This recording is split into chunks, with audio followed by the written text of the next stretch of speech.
Good evening, everybody. Oh, Tigsy is silent. I was just doing a silent whoop, whoop, Oh. whoop, whoop, whoop. I mean, a silent whoop, whoop, whoop's no fucking good, is it? Jesus Christ. Oh, yeah, we're a podcaster. Fuck yeah.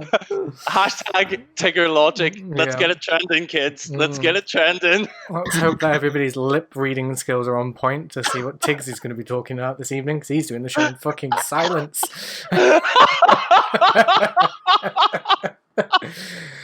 Shall we start again?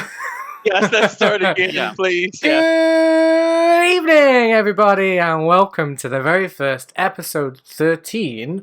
Ooh, it's a spooky number, isn't it? Of Gaymers Assemble. Tonight, I am joined by the flouncy bouncy silent one. Take a time. Guess who's back? Back again. Tigger's back. Tell a friend. There you go, that's mine. Tell a friend to speak up. And also alongside me this evening is the one and only Sephorius, my fellow Hello, PS5 people. lovely. Yes, hello. It's in the background right Yeah, here. so she's showing it off in the back. And as always, I am slightly ginger, always gay, and the techno mage of the channel, the beardy gamer. Yes! Yes! Our Techno Mage! Round of applause for the Techno Mage! Yeah, I've even got my Darth Vader head beanie on Yes! for the Yes. techno-ness of my maginess. I love it. So, this week's episode is labelled 2020 Gamers Awards have done some little reveals and some new games and stuff, and we're going to talk about what we're most excited about to have seen from those reveals. But Oh, yeah. before we get into it, we've got a little bit of housekeeping. So, this weekend we're doing a double whammy. So, last weekend, unfortunately, we missed an episode. However, we're making up to you. So, we've got one today and another one tomorrow. So, make sure you click on the old follow and subscribes and the notifications and the bells and the whistles and the icons so that you know when we go live and you can join in the conversation with us. Subscribe for one, you get one free. Yeah. Yeah. I mean, it's free across the board, Yeah. but... Yeah, it's all free. Everything's free. We've also got a couple of things that we want to hear from you about. So first of all, if you caught up on the Game Awards announcements and stuff and you're pretty excited about some games, we're going to put a tweet up shortly and let us know on that tweet or in the YouTube comments what games you're looking forward to the most as well. We'd love to hear from you. We're also working on a weekly news show, however, struggling for a name for it. So there'll be another tweet, and if you could stick some name suggestions on there, that would be great.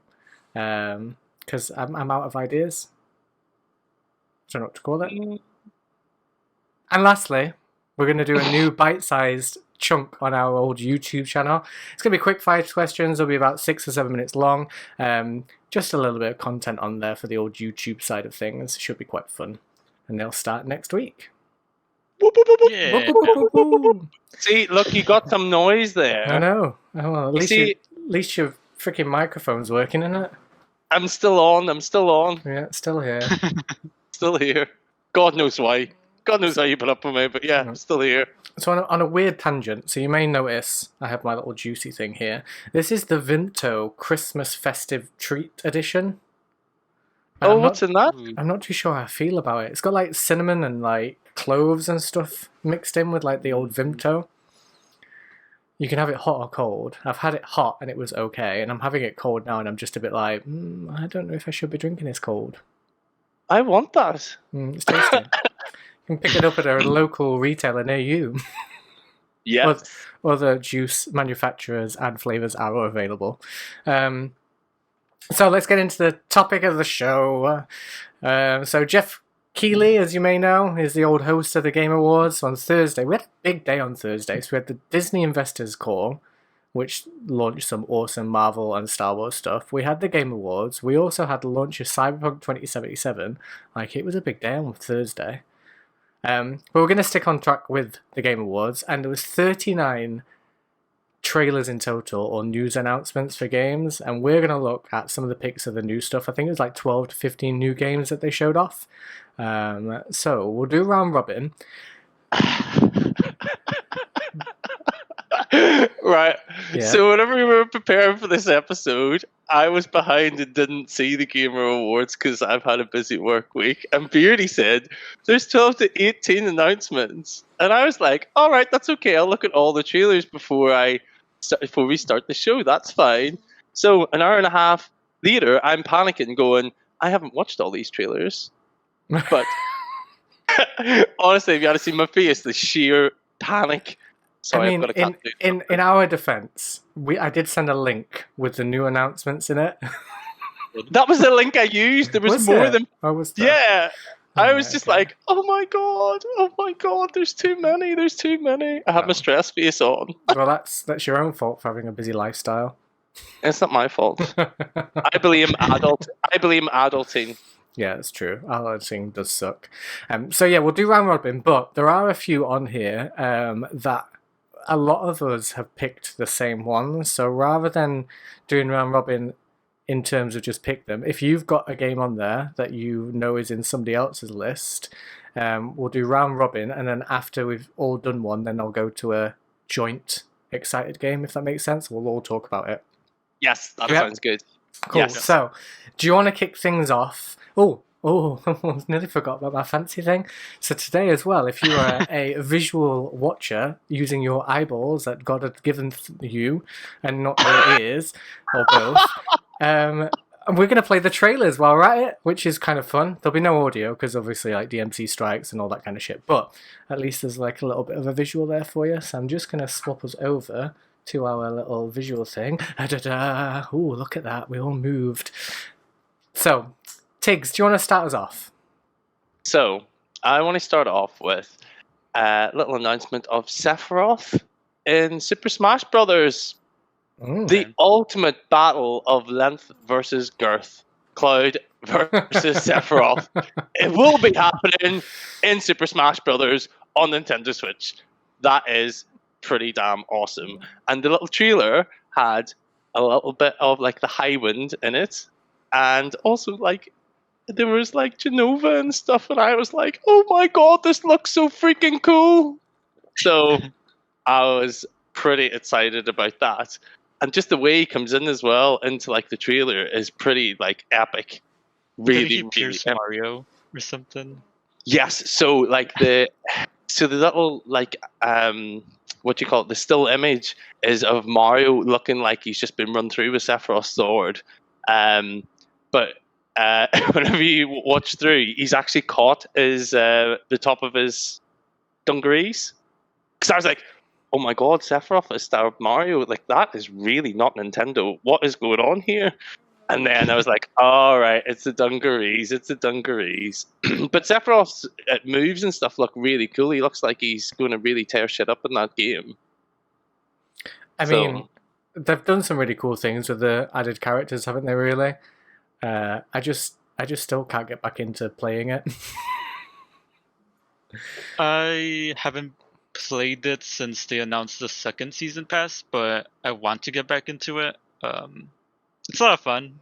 Like every so often playing it. I think it's more fun if you play with other people. So I tried playing the spirits thing. Ugh, that was boring. I played to unlock the characters, and just the spirit storyline just wasn't really my bag. It's not like how other things do it. Like the Soul Calibur's usually quite good with their storylines, and I just got a bit bored of that. But if you have people over in post-COVID, obviously, or if you're playing online, or you have a social bubble, or a housemate, or a partner, you get them on there, and you see people's true rage whenever you're playing Smash Brothers. Every time. It is so funny because people get dead ragey or huffy. So it's like, I can't play this game. And I'm like, oh, well, because I've had to learn the characters and just been messing about with people to try and unlock all the characters, I know some moves. So because nobody else has played it, I actually feel like I'm good because I can win. But really, if I played it against anybody that actually plays the game, I don't survive very long. Let's just say that. No. But I keep zen. I feel very button mashy when I play this game. Yeah. But it's a hell of a lot of fun. And like Kirby's awesome. That little shit. He's like, he's just like, he just needs a feeder, and then he just takes everybody's powers. It's amazing. It's really good. Because I thought, people on Kirby. Twitter were more interested on what hat Kirby was gonna get out of Sephiroth. We're more interested of that than Sephiroth itself, from what I saw on Twitter. I remember playing Kirby as a kid. That game was epic. It was so good. And Kirby's Dreamland, like the golfing one. Hours were spent playing that. That was really good. Yeah. So we're Kirby fans here. Yeah. And the character drops in December as well, doesn't it? I think it's like the 22nd of December. Feel free to fact check me. Hashtag fact check Tiggs. Yeah.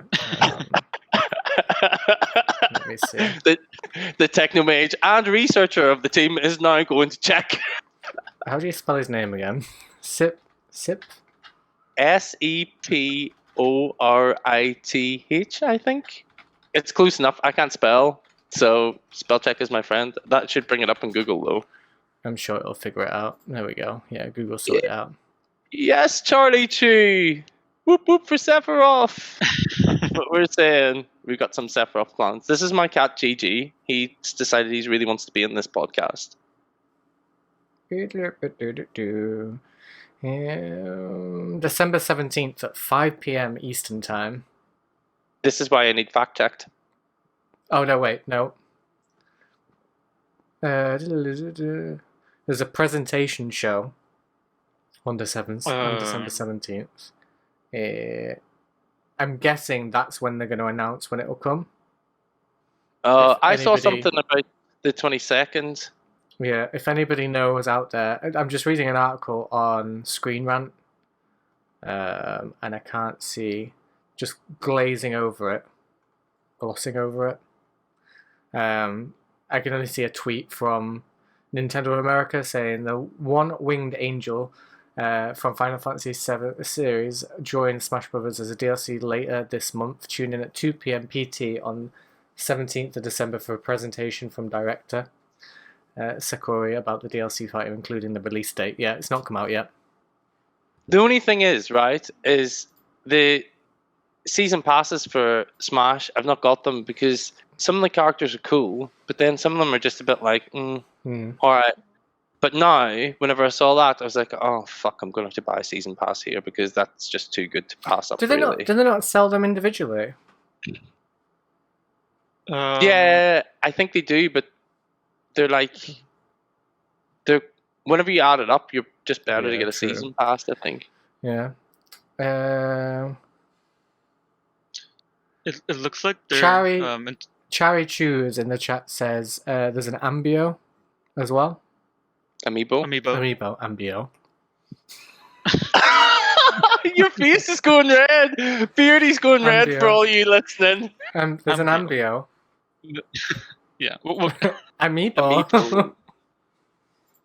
There's an Amiibo for that. I'm curious what other characters are going to add, because from what it seems, the second season pass is kind of looks like they're just getting multi-platform games from what it seems. So I'm curious what they're going to add next. People still want Gino to be in the game, or Waluigi. So we'll have to see. Yeah. Seems so very far away. Yeah. Sif, give us a pick. Ooh, okay. Dragon Age 4. I'm Age 4. Fucking excited. It's like my favorite genre of gaming, where it's like fantasy and medieval. Yeah, I love it. I'm a sucker for any game that does that. I'll buy it. And I'm just excited what they're going to do with the story. And then the game looks way better than Inquisition did. Inquisition kind of looked kind of bad on PS3. Yeah. Hang on a second. And then they sorry. Had it. It's me. Oh, okay. I've got the wrong trailer. It's all good.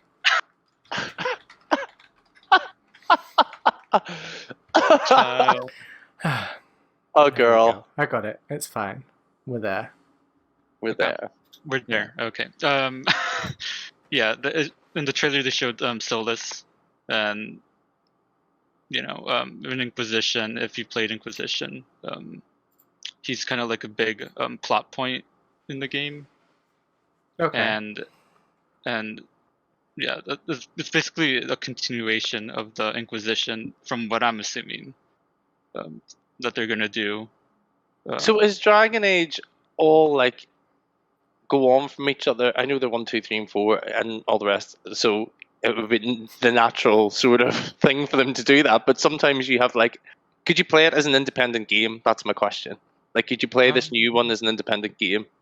Probably, yeah.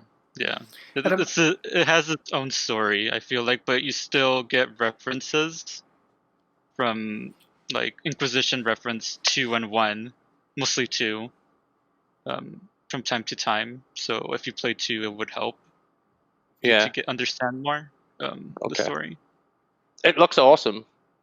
It does look really pretty, and some of the stuff that they dropped a while back with like the developer stuff, the screenshots and stuff that they did was really cool.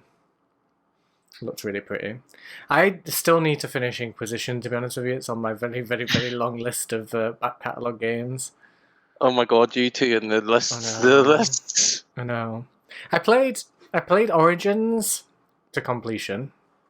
And then I didn't play any others, and then I got Inquisition, and then never finished Inquisition.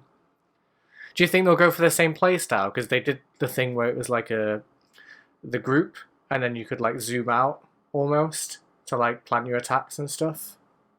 They might. All the games work like that. Yeah. 1, 2, and Inquisition.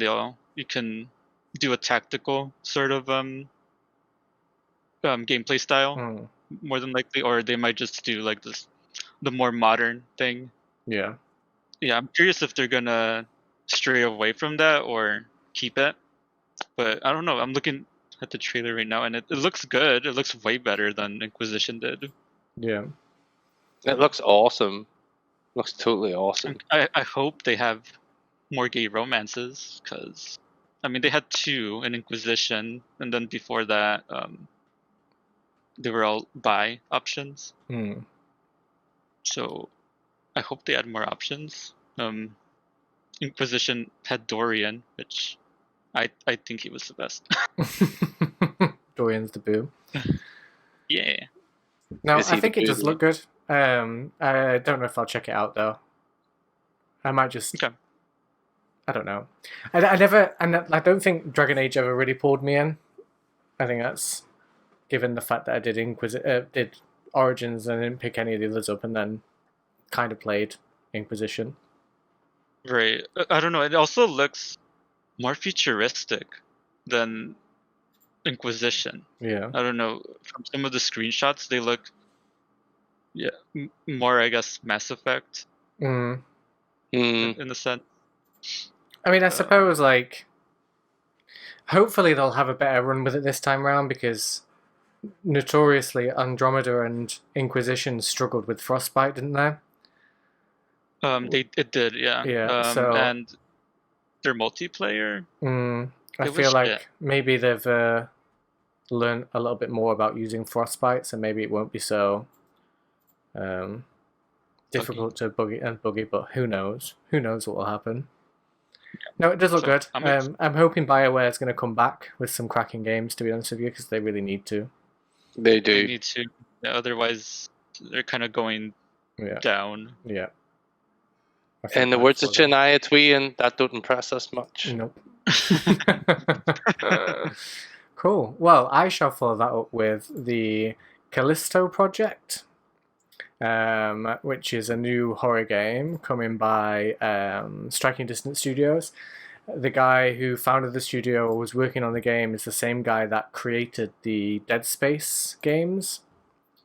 So I'm pretty sure that this is going to be an awesome horror game.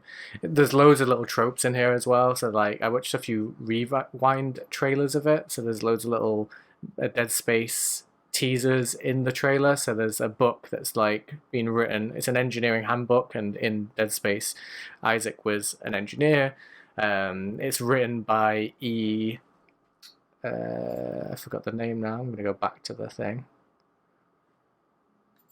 Well, That's really good. The book's written by like one of the main protagonists in the game. There's a little thing on the wall that says "IC was here," which stands for like Isaac Clarke. Like, there's loads of little like references to that, and the whole vibe is like that kind of The Thing style monsters, and they're touting it as going to be like the new bar for horror video games on the next generation. So it's going to be pretty cool. Although weirdly, they're setting it in the PUBG universe, so not too sure as to why. Yeah, so it's set like hundreds of years in the future from the PUBG universe. I don't know why. Interesting. I don't know why. Apparently, they're wanting to do like a big push to kind of expand the lore and stuff of the PUBG universe. But I just think it's a bit strange that they're going to do like a survival horror game. Very. But I'm guessing from the looks of the trailer and stuff, you're on a planet, which is, I think it's Callisto, which is one of the moons of Europa, I think, or Jupiter. I might be wrong with my planetary geography there. Quick, call a science guy. Call a science guy. GT, do you know? Nye the science guy. I'm gonna Google it. What, Bill Nye the science guy? Yeah. Hello. You're gonna Google him, Bill, mate. Can you tell us what's going on here? Jupiter? Yeah, Jupiter. You just put a song in my head. So it's the second largest moon of Jupiter. So it's like a prison complex or something that's on there, and you are a prisoner trying to escape. Something goes down. Like, I think it's gonna be sweet. It looks really fucking good. It looks really fucking scary. You mean I would shit my pants playing that? But that's the whole point. That's the whole point. I don't like feeling afraid in that manner anymore. I love it. No. I love it. I can't wait. The director as well has come out and said that like the graphics and stuff that they're using is just fucking insane, and he can't wait for people to see more. So fingers crossed we get a really decent spiritual successor to Dead Space, because that's such a good series and very near and dear to my heart. Yeah. Cool. Tiggy Bobs, what's your next one? So I wrote mine down because I was really underprepared. So I think the next one is going to be Perfect Dark. Okay, so this looks absolutely phenomenal. And a lot of these trailers, what I was blown away with is the graphical, like how things look graphically now. Like, it's so different. I'm just sitting there going, holy shit, that looks absolutely amazing. It looks so real. So a bit of a sad story here. Perfect Dark was boasted to be the spiritual successor of GoldenEye. I'm not sure which studio was doing this. Beardy researched this for me. The original Perfect Dark. The original Perfect Dark was Rare, I'm pretty sure. And then this Perfect Dark, I didn't see who's doing this. So the initiative's working on this. Oh, this new one for Microsoft. The original one was by Rare. Yeah. Yeah. So I never played the original. I always wanted to. I don't know why I didn't go back and play that, because I have it for Xbox. I think it's just one of those things that whenever it's so far on, if you go back and play something for the first time, you miss the nostalgia bit of it, and then that moment's passed. Yeah. But this looks absolutely phenomenal and right up my street, and I can't wait to see what happens. Like killer corporations or whatever. Oh, and she looks like a sassy bitch. So I hope she's like Aloy and has that sort of dialogue, because we all know I'm in love with Aloy because she's awesome. So yeah, it just looks really, really good, really good. I'm quite interested in the whole sort of like conspiracy theory and that sort of thing that's going on. That seems to be the backdrop of it. Yeah. So I mean, well, they're touting it as like a quadruple A game, which I don't even know what that means, but the initiative was founded by Microsoft in 2018, so they've not actually released a game yet, and this is going to be their first project, which is going to be pretty cool. Yay! I think it's nice to see Xbox actually making some moves on their first party lineup as well. Well, this is it. Well, let's face it, they did suffer last gen with some of the PlayStation versus Xbox. PlayStation had a lot of really, really good content. I think Sif's frozen. Oh, am I frozen? Yeah. You're like Madonna, Mm-hmm. frozen when your heart's not open. How do I fix that? Oh, there we go. Oh, it's fixed. We're moving again. Magic. Okay. You're just Magic, there in a very magic. thoughtful pose, like, Yeah. No, it's cool. And I think, I think give him a couple of years and Xbox might actually make some good moves. But I think they're going to spend this generation laying down the foundation for their studios. Yeah, I think so too. Yeah. But like, just look at that. It looks so pretty. It So does look pretty. very I'm pretty. just It does looking look at really it. good. So Perfect Dark, they're saying as well that this one's going to be like an eco-terrorism kind of warrior style to it. So Okay. that sounds quite interesting. What do you think the lead's going to go? Did you play all the Perfect Darks, Tig? Because I've never played Perfect Dark. I've never played Perfect Dark. Sif's played Alright. Perfect Dark. I've played it, but that was like, oof, child. It was too long ago Yeah. to remember. I just remember it coming out, good. and I think it was like whenever I had moved out of home and I was working like 2 jobs and working like 12 to 14-hour days in 2 different businesses, and I just didn't really have time to game anymore. Yeah. See, Oh. adulting, it's a trap. It's a trap to us Yeah. all. Yep. It's a trap. Cool. And when do you reckon we'll see this? I don't know. I think maybe. I think it's like next year. A Towards the 2021 end of game? Yeah, I think so. Yeah. Cool. Just Right. remember, kids. Hashtag fact check Tigs. Fact check Tigs, always. Uh, Okay, before we move on to the next one, let's go for a group one, and I think this is probably the one that we're all the most excited for, and it's the new Mass Effect game. Oh my god! Period. Yay! I just hope it's good. What do we think? I'm hoping Seth, very you go. pretty. Oh, It's very so pretty. It looks way better than Andromeda. Not with the exaggerated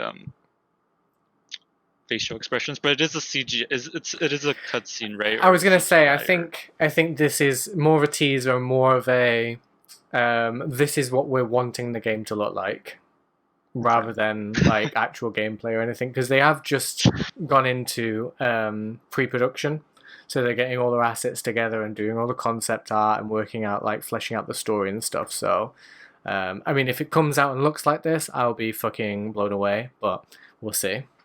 Is it Liara? Yeah, who's the sorry? All right, so I did a little bit of research. So as you go through the trailer, Yeah. the first thing to take note of is there's actually 2 galaxies that they show off. So there's the Andromeda and the Milky Way galaxy. And in a little tweety bobs with the studio head, he confirmed that the next Mass Effect will be a sequel to both the original trilogy and Mass Effect Andromeda. So I'm not too sure how that's going to work, seeing as though Andromeda ends up being like 700 years in front of Mass Effect 3, but we'll see.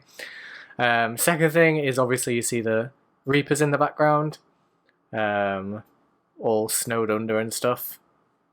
And she picks up, a hooded figure picks up a little bit of metal from the ground, wipes the snow off, and you'll see the N7 logo. So people are assuming that is Shepard's armor.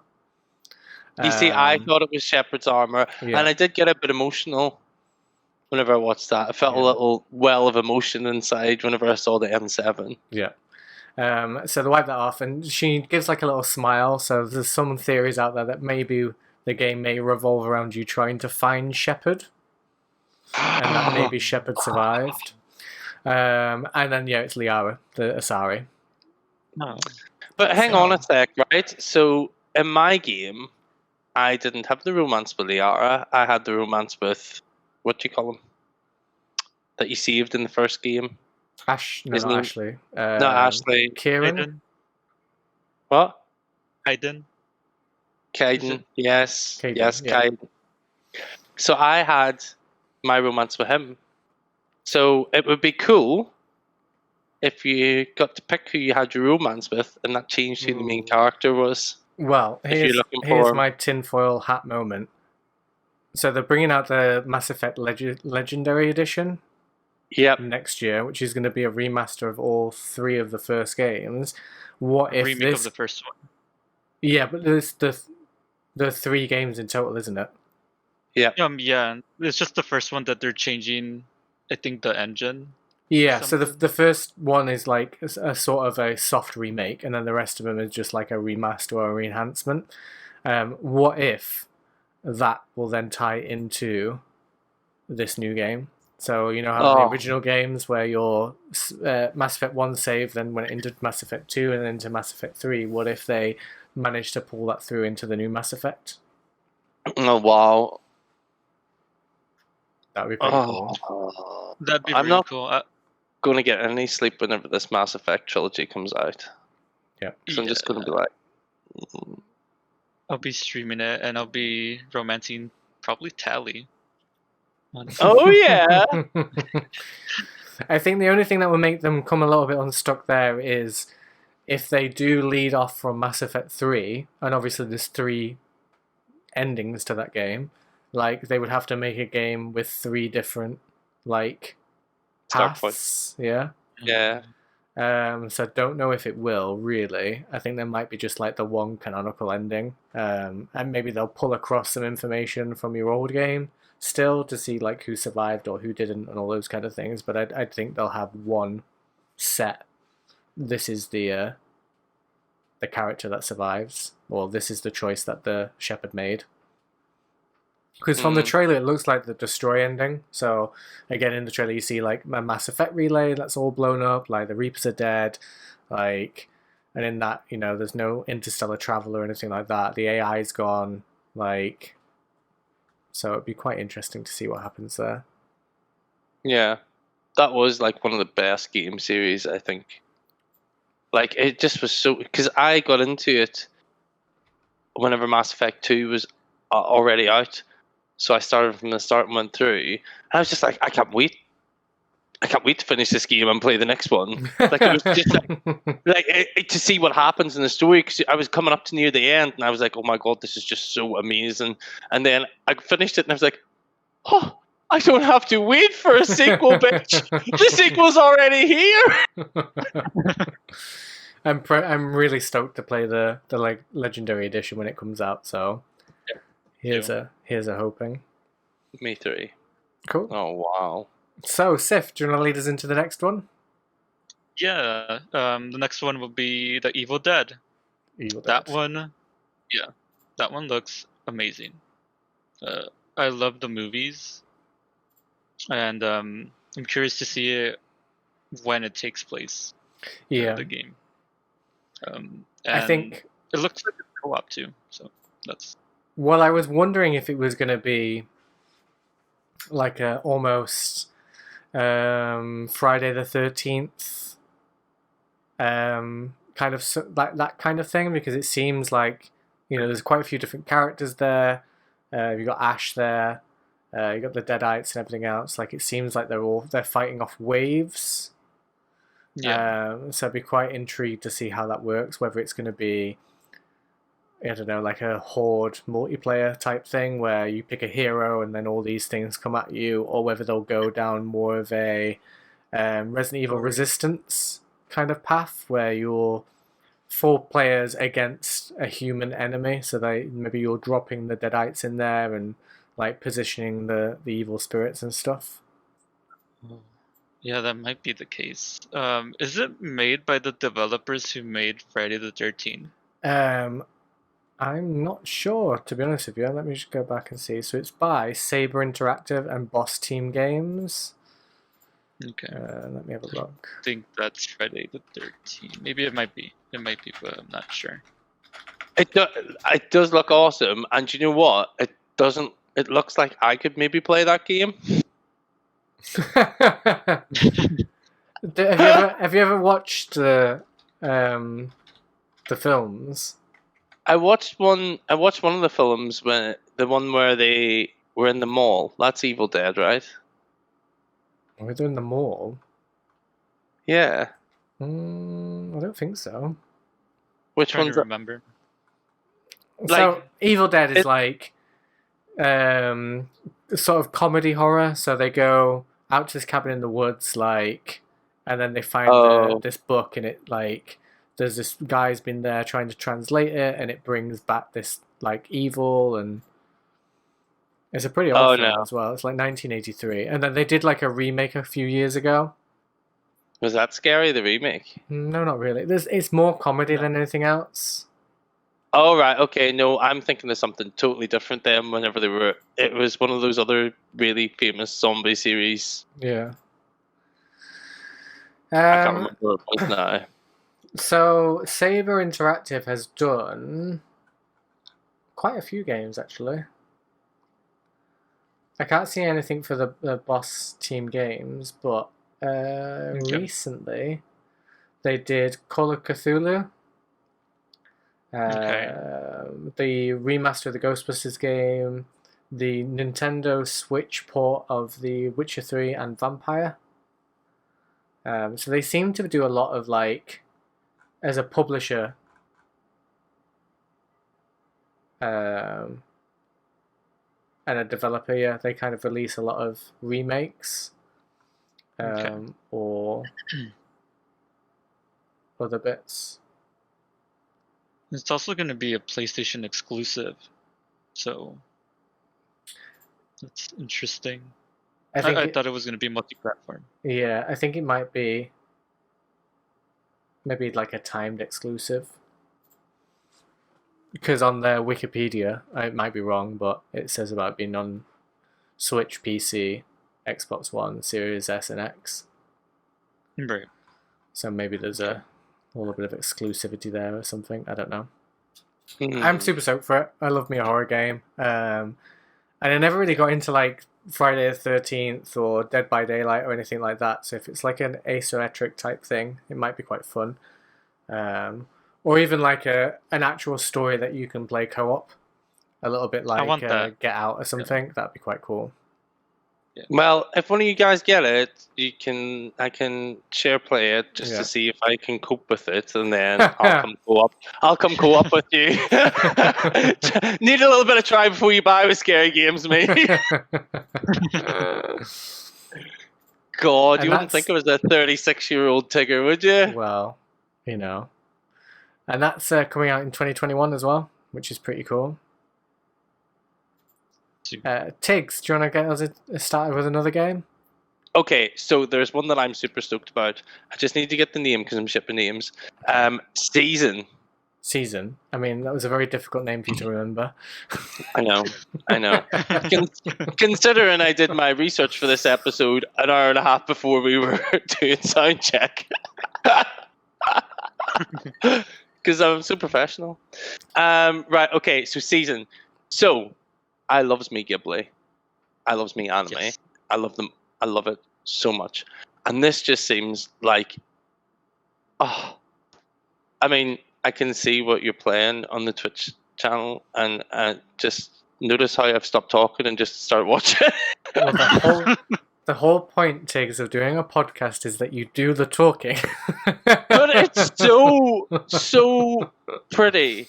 So, it looks so cool. And it's talking about how these people's parents had like their grandparents had 1,000 years together, and how their parents had so much time together as well, but they only have a season together. And it just...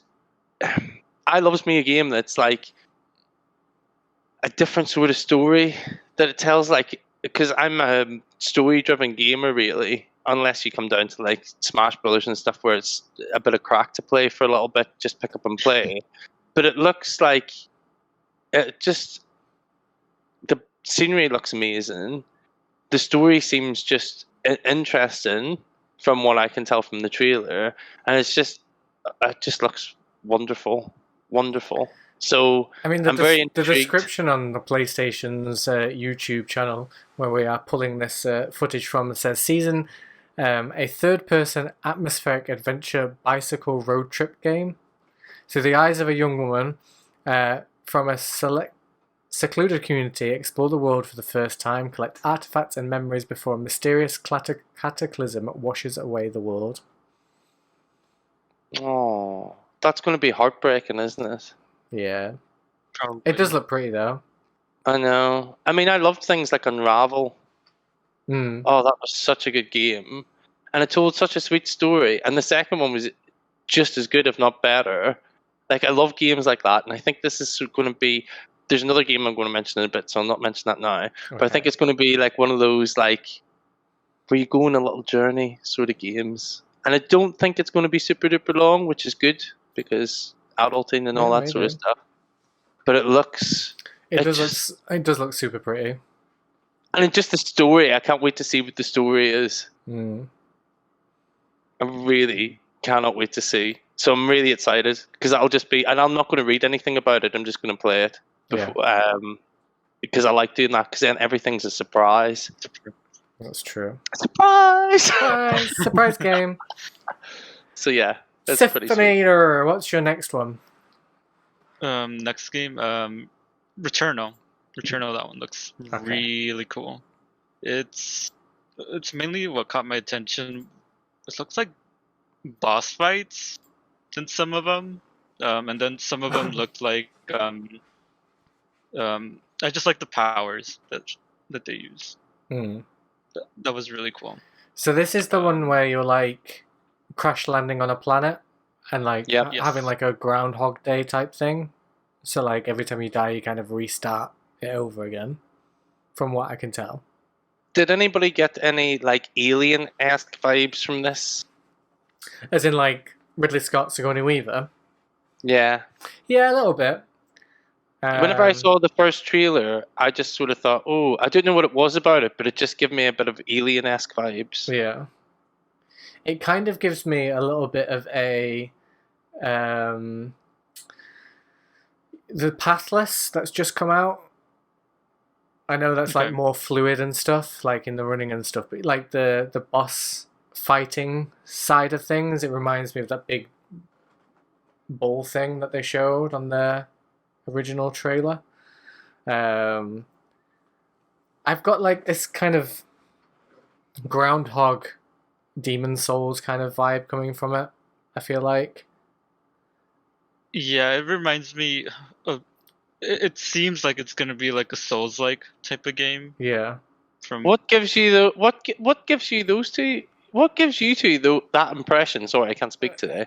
What gives you two that impression? So I feel like she's crash landing on this planet, obviously, and it's just this kind of constant waking up thing. Like I feel like that's her dying, and I feel like as you go through the game, like you'll have these bosses and everything else. I think you'll have limited resources. You'll have to kind of like navigate the world and find a way to around things. And I think as she comes across separate elements or areas or bosses or whatever, I think when she dies, then she's back at the beginning and like has to relive it all. Which is very Soulsborne-y in terms of like when you die, like obviously you start back at a bonfire and then have to like retake those steps. Yeah. Yeah. But it does look awesome. I think I'm going to get me this game. Yeah. And also she's like, as she's killing things, she seems to be collecting like shards or something. So I think like maybe that's going to be some sort of currency in the game to like... Oh, it just looks so upgrade things and stuff. And then of course it says keeps coming up with break the cycle. So like just kind of, I feel like you're going to be doing the same thing again and again, kind of like trying to push forward to get to the end of the story. And it's coming out soon too. Yeah, March. That's pretty cool. Yeah. She looks awesome. She looks like such a good protagonist. I think she's going to be like right strong and like, you know, clicky fingers. And yeah. She's going to be tough. All that sass. Yeah. It also gives me a little bit of Lost in Space vibes as well. Okay. Yeah. I can see that. Kind of reminds me of kind of reminds me of Remnants from the Ashes, kind of, in terms of the combat, where you have guns instead of swords or shields and katanas. Yeah. That's what it, Looks cool. Looks so cool. Yeah, that's pretty much all I have to say about that game. That game I'm excited about. The powers. I'm curious how many powers you're gonna have in that game. Yeah. But the powers look like super cool. Like super duper cool. Like she's Speedy Gonzalez 1 minute, and then the next thing is she's got these lasers that come out and just kill everything, and I'm like, oh, the power, the power. Yeah, maybe that's it's so dope. maybe it's like Soulsborne-esque, but putting you more on a level playing field with the monsters with these powers. Yeah, it Yeah, looks maybe. like it. It does look like she's quite formidable. Mm. But like, I I wonder how long it takes you to get there. Yeah. Oh, I hope she's like Ridley, and she has like some sort of lines in it where it's like, "Get away from her, you bitch." That'd be amazing. Yeah, she finds like a little kid or something. Yeah, that'd be so cool. That'd be so cool. Sweet. Yeah.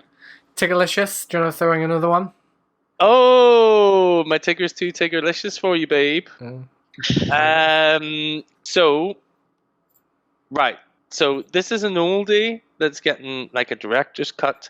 I have spoken about this game before in the podcast, but I just love it. Sea of Solitude is getting a director's cut that's exclusive to Switch. If you have not played Sea of Solitude, you need to go and get that director's cut when it comes out.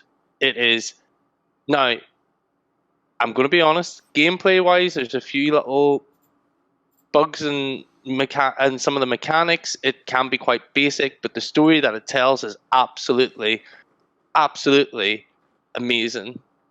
It deals with things like bullying, her parents, whenever she was a kid. I don't want to tell too much about too much of the storyline. Spoilers. Yeah, I don't want to tell too much. But basically, the premise of it is the darkness inside. If it overcomes you, you'll become a monster. And the darkness is like depression and anxiety and carrying a lot of things from your past. And personally, as a person that has some mental health challenges like depression and anxiety, playing through that game, I think they did it so well. Like it really spoke to me, and it really, really touched me. Like it was so good, and they did it in such a tactful way, and I think it's something really special.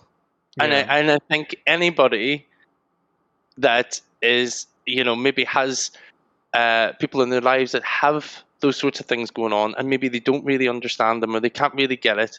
This is a lovely story to help illuminate you to those sorts of things through like just an awesome narrative. And it's just so good. And the gameplay, yeah, in some places it's a bit basic, but it is fun. And just how they do all this stuff and some of the monsters and everything, and it's class. I really loved it. So if you have not played it, please go and play it. It's a relatively short game. You're probably talking, I think, maybe 6 to 10 hours max. But it's fab, absolutely fab. Love it. It does look pretty cool. It is really pretty. Graphically, it reminds me a little bit of like Breath of the Wild. Yeah. Why? Or like Rhyme. Right. Yes. Yeah. Like, but the monsters and what they do with the monsters in the actual game is really clever as well. Yeah. I'm not going to say anything about that because it surprised me. Some of the things that I found out, and it talks a lot about different things that all of us go through in our lives. Yeah. And that's what I love about it. So if you've not played it, my recommendation is get this March 4th on your Switch. Enjoy it. Tweet us and tell us what you thought of it. If you thought it was shit, fine. If it spoke to you, tell us as well. But it's super duper cool. I loved it. Takes thumbs up. Published by EA as well, surprisingly. But it wasn't now correct me if I'm wrong here, because it could be wrong, but I'm pretty sure it was an indie developer that started making that game, and then EA bought their studio. Joe May, but it's an EA original, so it's the EA original is their indie arm for like trying to help publishers get their games out. Yeah. Okay. So I think it's the same with Unraveled. Yeah. So it's an EA original, but it's an independent developer that's published through EA. Yeah, it's a beautiful game, and I was just because I saw that can't remember what I saw it on, but it was like a year or something before it came out, or it was supposed to be out a lot sooner than what it was. And then I was like, just waiting and waiting and waiting, and whenever it came out, I was like, I'm going to get me that. And I wasn't disappointed. Which is pretty unusual for an EA game. Well, this is very true. Very, very true. Yeah. You shady bitch. I mean, EA won like one of the worst company. They used to do worst company awards, and I think EA won like the majority of them. Yeah, they won it like 10 years in a row or something. I don't know if it was 10 years in a row, but like they definitely won it a few times in a row. Cool. Well, I think then that leaves us with just one game left, which is one of yours, I think, Tiggs. Open Road. Sorry, I snuck in an extra one. Yeah. So, whenever I saw this game, I thought llama. So, llama, hi. So, it just looks like it looks really interesting. So, it's about from the trailer, so there's no spoilers. All right, I don't know anything special.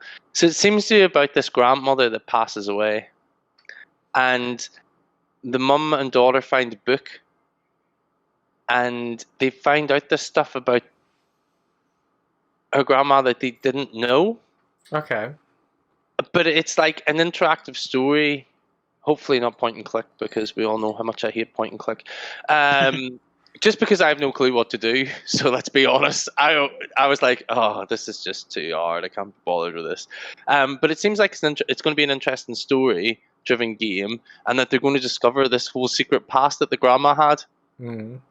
And graphically, it's quite cute. I like if you listen to what they're saying, it's sort of reflected in the outside environment as well. So it seems like quite a thoughtful game. Well, Tiggs, I think you're probably on the right road with that, because it is by the same developer, Fulbright, who also did Gone Home, which is one of mine and Lima's big picks, which is on sale with Lama last week as well, which is the point-and-click house narrative, which again, I'm not going to go into too much just in case it ruins that. If you want to know more, check out last week's episode.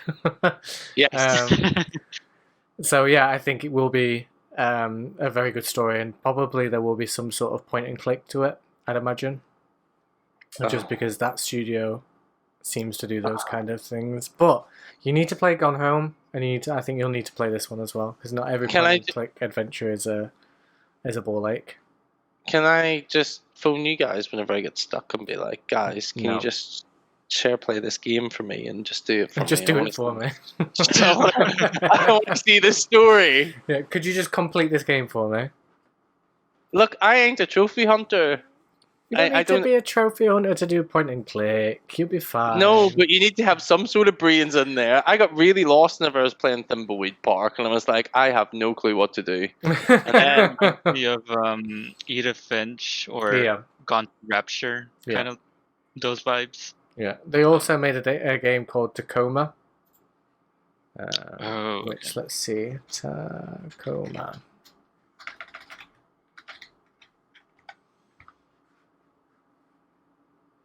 I've heard of Tacoma, but I've heard of it as well, but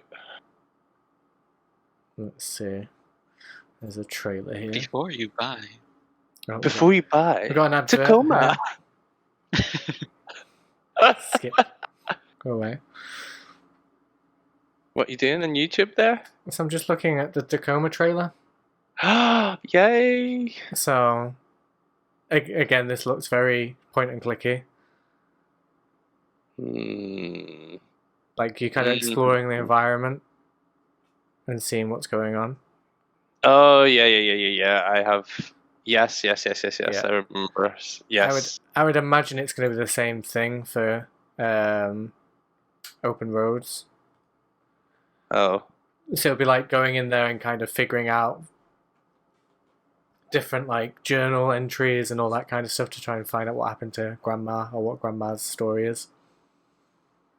Grandma seemed like she's got a spicy past. Probably. Yeah, probably. Spicy old Grandma. Spicy old Grandma. You've just made me think about Old Spice, and it's coming up to Oh, Christmas, yeah. and that's one of like the typical Christmas presents. Old Spice, Spicy old grandma. Bringing it to you, keeping it real. Bringing up the tea. Shady past. Sweet. Well, that brings us to the end of those little nuggets of excitement. Little nuggets of excitement. Oh yeah, little nuggets of excitement. You all love a good nugget of excitement, I tell you. I mean, what do you think is probably, out of all the games, what are the ones that you're looking forward to the most? I think, are we all going to say the same thing? I think so, yeah. Mass Effect. Mass Effect. Yeah. I'm super stoked for that game. I can't wait. I Can't wait to really. learn some more. And again, another BioWare game, another game that they really need to kind of prove that they can get back on track and make some good games again. Sweet. Well, before we all wrap things up for today, I want to know what you've been playing, Sif.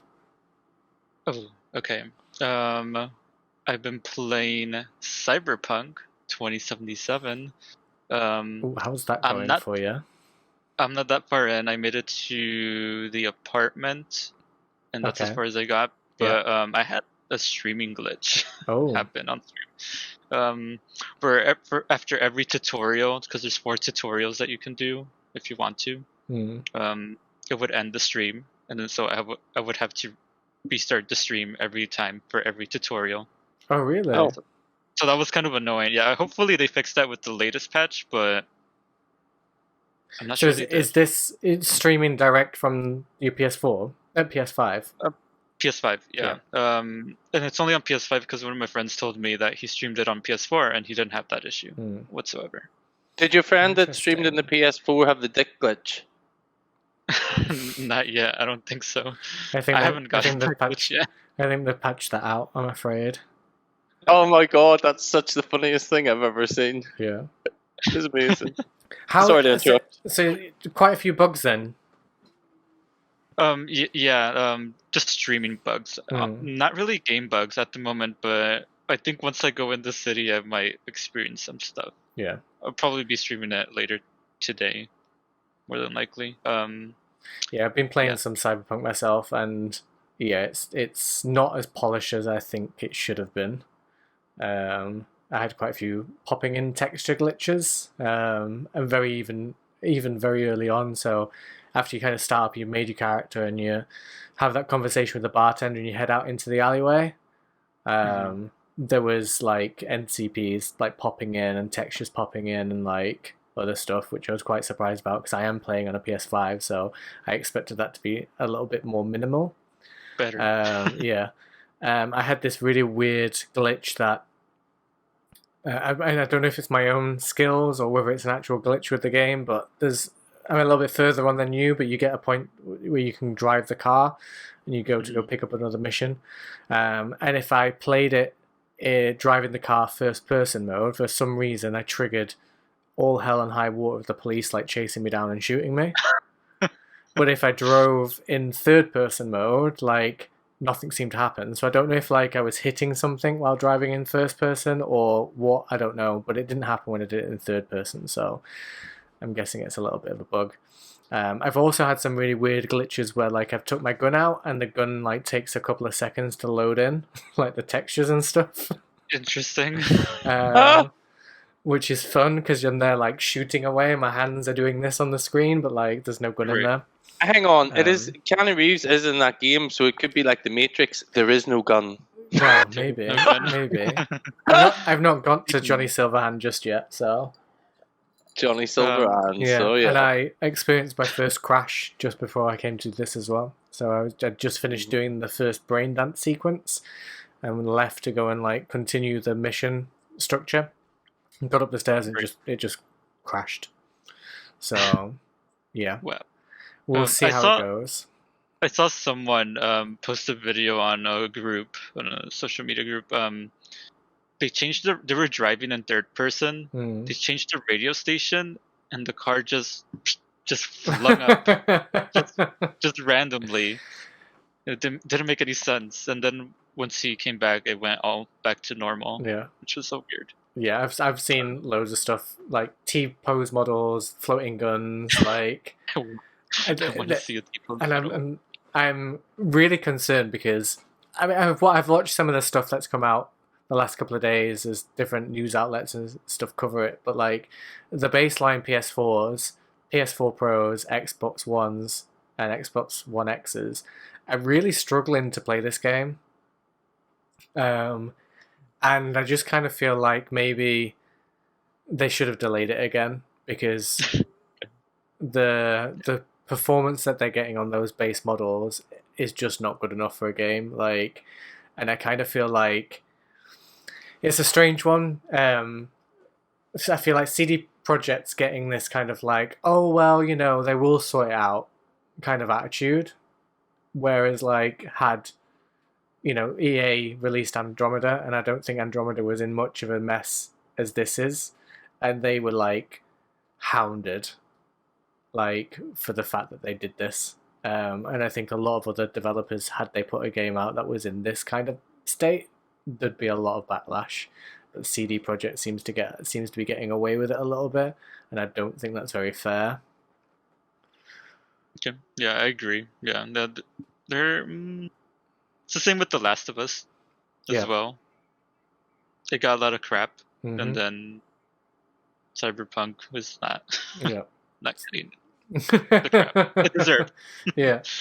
But I also understand, like, they did have a massive job of creating a game that was running across, I think it's like 8 platforms. So yeah, 3 different Sony consoles, 3 different Xbox consoles, PC, and streaming services, like, and then trying to get it all working on all of those. I don't know. I'd have been more understanding if they kind of went, hey, look, we're having some issues with like the console versions of this game, so we're gonna release on like Stadia and Nvidia Shield and all the rest of it, the streaming services, and PC on this date, and we're gonna release console-wise at the beginning of next year. It is a shame though, because there's so many people that have been looking forward to that game. Like, it's been massively hyped, and then like the stuff that I've seen online in the last few days, I'm just like, oh guys, no. And I am really enjoying. I don't know about you, but like I'm enjoying the story so far. But I've just got this constant like apprehension of like, oh, is there going to be a glitch here? Like, and I'm looking out for things like, is it going to crash now, or like it's kind of like pulling me out of the experience a little bit, which is not what you want. No. What else have you been playing, Sif? I've been playing Star Ocean, Integrity, and Fatelessness. That is the longest name ever for a game. Oh, right, okay. I don't know why you would... Star Ocean, Integrity, and Fatelessness. Okay. That's such a long title for a game. I don't know why they gave it that long as title. But anyways, I've been playing that. It's a JRPG. If you played any of the Star Ocean games, it plays similar. That's been fun. I've been streaming that. I've been playing Dead Rising 4, Frank's Big Package. Oh yeah. Oh chicka wow wow. I was just about to say that. Good old. I mean, Frank's I feel like package. you should have done Cyberpunk 2077 and then led into Frank's Big Package, seeing as though those 2 games seem to have something in common. Oh, come on, Child. Anyways. Oh, Sif got shy! Do you remember when Sif got shy? I didn't get shy. What was I gonna say? Dead Rising 4. Yes. That game is I like it. I like the other ones. 2 and I played 2. I think I played 2 as well. Dead Rising is the one where it's like in a mall or something, isn't it? And you're like fighting off the horde of zombies and creating your own weapons and stuff. Yeah, and how was Frank's Big Package? You went What's what? Was it satisfactory? I have no clue. Well, you're the one that's playing it, bitch! No, he said you've got no clue. I'm only on the first chapter. Oh, right, okay. I'm barely entering the mall, or at least, well, not barely, but... He's just at the entrance.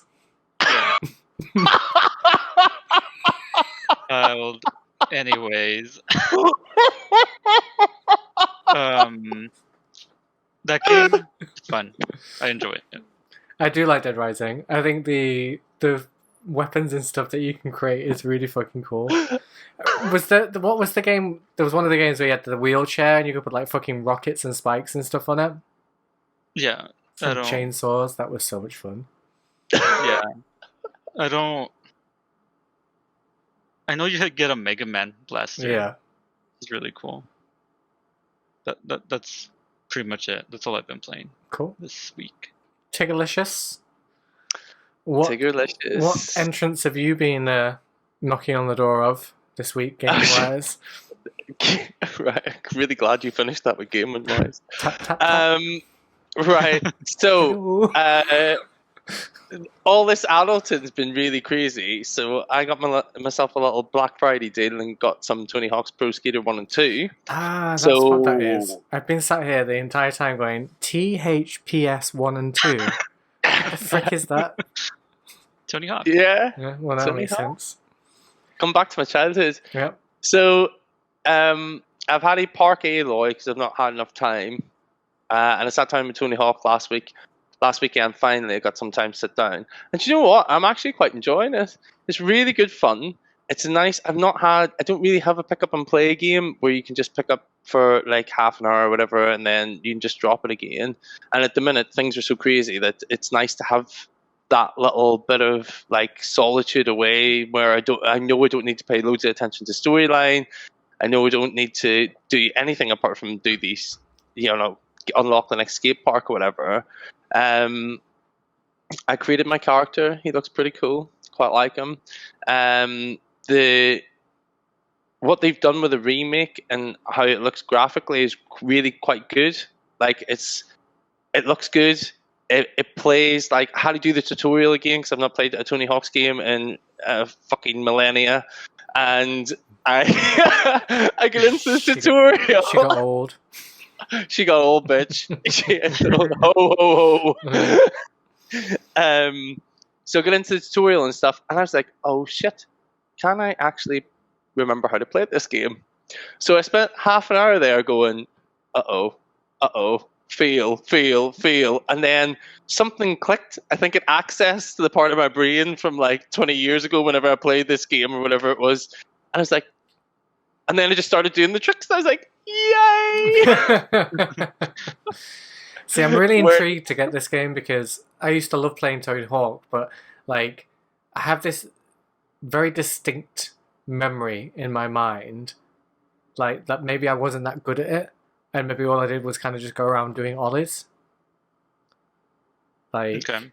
But in my head, like I'm kind of glorifying it as like I was really good at this game and I was skating and doing all my little bits. Do you know what I mean? Like, yeah.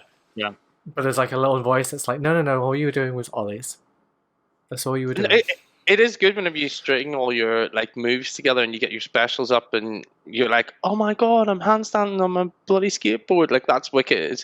But I'm quite partial to a bit of like SSX and Tony Hawk's and that sort of thing. Like, they need to remake Tricky. My life would be complete if they remade that game. Like, game-wise, my life would be complete. I loved that game.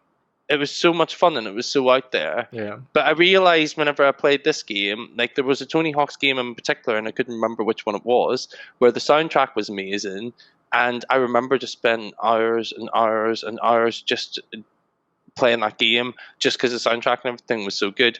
So after I thought it might have been Tony Hawk's 2. After getting this, I realized it must have been Tony Hawk's 3. Because they had none of the music or the parks that I really, really, really was fond of. So to be fair though, there's like so many Tony Hawk's games. You've also got like Underground as well. Yeah. Like, so it could have been one of those. No, I think it was 3, and because they 3 had was the one I played. Yeah. They had Alien Ant Farm in it and the soundtrack and like all music from around that time, and I was like, oh. Yeah. I mean, to be fair, I'm pretty sure you can find like a Tony Hawk's Spotify playlist and just like play that in the background. That's a very good idea, and I must be really simple that I didn't think about that. So thank you very much for that idea. Very much welcome. You can go into your settings and turn the music off. and then fire up Spotify in the background of the game. And this is why this girl's our techno mage. What, you've been playing, Beardy? Well, I've been obviously playing Cyberpunk, so I'm not going to really spend any more time on that. I've also been trying to power through AC Valhalla, so some Assassin's Creedies. I'm about 80 hours in now. I was just about to ask.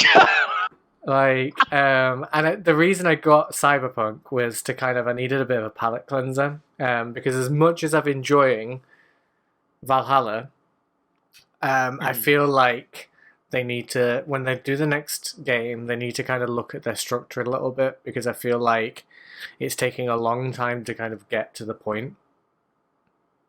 The story seems good, like there's things there that's quite interesting and stuff, but it's kind of dragging the point out a little bit. There's a really cool bit, this is going to be a spoiler alert, so if you don't want to hear any spoilers for Assassin's Creed Valhalla, then turn off now. But you get to go to Valhalla and do a storyline with the gods, which I found really fucking interesting, especially how it ties back into some older Assassin's Creed lore and history, which is pretty cool. So I need a little bit of a break from that, so I played some Cyberpunk. And then I've also been jumping back into Destiny 2 as well. We got a new season up. The PS5 upgrade patch thing has just gone live, so I downloaded that and I jumped into that for a bit, because Destiny 2 is my Tony Hawk, if that makes sense. As in, if I don't really have time to play anything, or I just want to just jump into something and not have to worry about it, it's that. And they've got the previous expansions on sale, so I picked up Forsaken and Shadowkeep, so I'm going to play through those, and then probably get Beyond Light in the new year.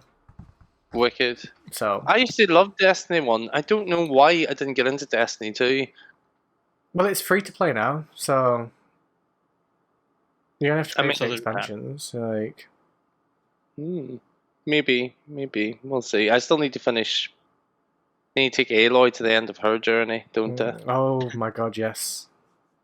Yes. I really do. Such good game. I'm going to do some of that over Christmas, I think, whenever I've got a bit of break. Yeah, go for it. Cool. Well, I think that kind of brings us to the end. Reader mail, we don't have anything this week, but as always, you can write to us at gamersassemble@gmail.com, or drop us a tweet or an Instagram or whatever. Send a carrier pigeon with a note, whatever your preference of communication is. Get in touch with us. Hedwig. Send her. Oh my god, I thought you were going to say something else then. What? Okay, I'm not going to ask what that was. No, Tiggs, don't go there. No, Hedwig from Harry Potter. I mean, come on, okay, people. Cool. Or send a messenger cat. We've got Cloud here in the background now that's trying to destroy the Christmas tree. Messenger cat for me. Yeah. I love that. Cat for Tiggs. Cool. And like I said earlier on, tomorrow we'll be back with another episode. So keep them peeled on Twitter to find out what the topic of the show shall be. But until next time, say goodbye, Tiggs. Bye-bye. Say goodbye, Sif. Adios. And as always, I've been the Bitter Gamer, and I shall also say, good night. Bye. Bye.